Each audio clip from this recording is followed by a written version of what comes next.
Now student, welcome to second video to find out more about the different varieties of clothes and visit a clothes market with your parents and discuss the points whatever I now tell you with the people there and make notes one your books. Okay, now first is there look at the variety of clothes and make a list of their names.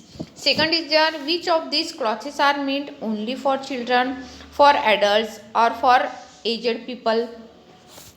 So you want to ask them. Find out about the various types of saris. Then note down the names of places famous for their saris. Spot the names of places, regions in the names of the saris and mark those places or regions on the map given above. Now student, thus we note that a variety of fabrics and customs have come into use due to the diverse climatic conditions in different parts of the countries. So with better transport facilities they have become available in all places. This diversity is clothes is a part of the diversity in our country. म्हणजे वस्त्रातील जी विविधता आहे ती जाणून घेण्यासाठी तुम्हाला काय करायचं आहे, पालकांसोबत कापड बाजारात जायचं आहे आणि तिथल्या लोकांशी तुम्हाला काय करायची चर्चा करायची आहे. जसं की वस्त्रांचे विविध प्रकार व त्यांच्या नावांची यादी तुम्हाला तयार करायची आहे. वस्त्रांपैकी साड्यांचे विविध प्रकार जाणून घ्यायचे आहे. तरुणांना लहानांना मोठ्यांना कोणते वयोगटानुसार कोणत्या प्रकारचे कपडे लागतात याच्याबद्दल तुम्हाला माहिती करून घ्यायची आहे.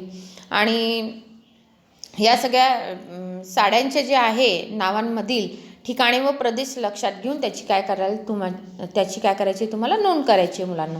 आणि प्रदेशानुसार साड्यांच्या प्रकारात अनेक पर्याय दिसतात. तुम्हाला माहिती आहे जसे देश बदलत राहतात तशा साड्या पण बदलत राहतात है ना.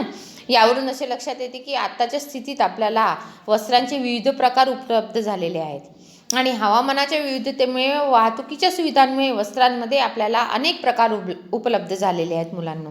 आणि या वस्त्रांमधील विविधता ही आपल्या देशाच्या विविधतेचा एक काय आहे भाग बनलेला आहे. तर आता पुढचा टॉपिक पाहूया आपण कोणता आहे तो. Do you know student, now during the find out in there have been changes in clothing due to tradition and in the courses of time. Now during the evolution of man his body went through many changes. One of the changes was the reduction in the amount of body hair. As a result, he began to need protection from the elements in certain weather conditions, thus aroused the need for clothes. Means मानवाची जी उत्क्रांती झाली त्या दरम्यानमध्ये त्यांच्या शरीरामध्ये अनेक बदल घडून येताना आपल्याला दिसले. शरीरावरील केसांचे प्रमाण कमी होत गेले आणि त्यापैकीच एक बदल झाला तो म्हणजे शरीराचा जो बदल होत गेला मानवाच्या उत्क्रांती दरम्यान तो आपल्याला दिसून आला. जसे शरीरावरील केसांचे आवरण कमी झाल्याचे मानवाला ऋतूबदलांनुसार संरक्षणाची आवश्यकता भासू लागली आणि त्यातून वस्त्रे ही गरज काय झाली निर्माण झाली मुलांना. Now we can see in a variety in the clothes used through the ages.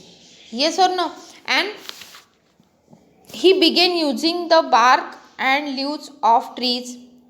He began using the bark and leaves of trees, and after that he began to hunt and use the skins of the animals he had killed, and after the learn to make yarn from materials like cotton wool he began to use cotton cloth in a variety of ways. You will see this progression in the picture given below.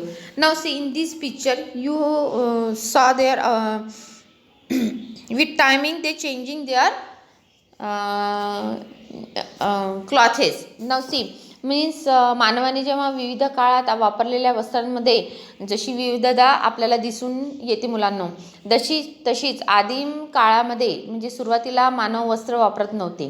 त्यानंतर काय झालं, झाडांची सालं व पाने वापरली जाऊ लागली. पुढे तो शिकार करून मारलेल्या जनावरांचे कातडे वापरू लागला आणि कापसासारख्या वनस्पतींपासून सूत तयार करण्याची कलासुद्धा त्याला अवगत झाली. मग त्याच्यानंतर त्यांनी काय केलं, सुती कापडाचा वापर सुरू केला.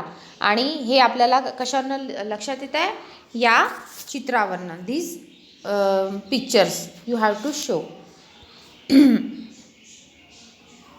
Now student, next point is there. Now do you know student, Mumbai has famous worldwide for its textile mills and the humid weather on the Iceland facilities, the manufacture of long thread for making cloths. That is why Mumbai became a big center for the textile industry. The flourishing cloth industry attracted workers from all over the country who come and settle here. From them on, Mumbai became an important hub for financial activity in India. म्हणजे मुंबई हे काय आहे, कापड गिरण्यांसाठी जगातील प्रसिद्ध ठिकाण होते मुलांनो. आणि या बेटावर दमट हवामानामुळे लांब धाग्याचे कापड तयार करणे सुलभ होते. त्यामुळे मुंबई हे कापड उद्योगाचे मोठे केंद्र बनले. कापड उद्योगाच्या भरभराटीमुळे भारताच्या विविध प्रदेशातून रोजगारासाठी येऊन या ठिकाणी लोक स्थायिक होऊ लागले. आणि तेव्हापासून मुंबई हे काय झालं, हे भारतातील आर्थिक घडामोडींचं महत्त्वाचं केंद्र बनलं. हे तुम्हाला माहिती असणं गरजेचं आहे मुलांना.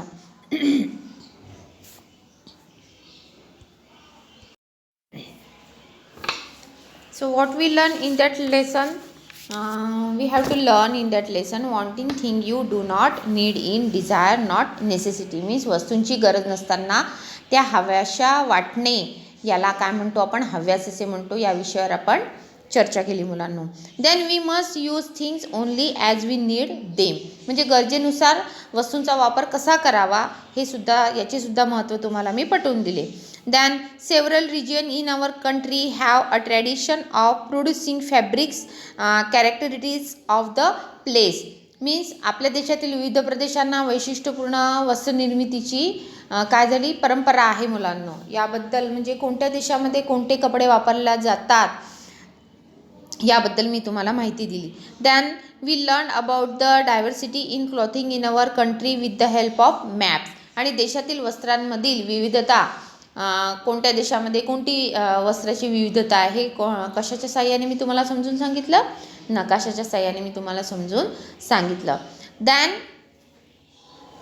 you have to do now something different. So what want to do you, one activity I am giving to you, ki give the visit fabric or garments exhibition nearby and obtain information about the utility of the clothes on display. and visit your local khadi means gramodyog center and find out about the types of clothes and where they are made. That also you has to do on that work. Now I hope you understand this lesson student. Now good day.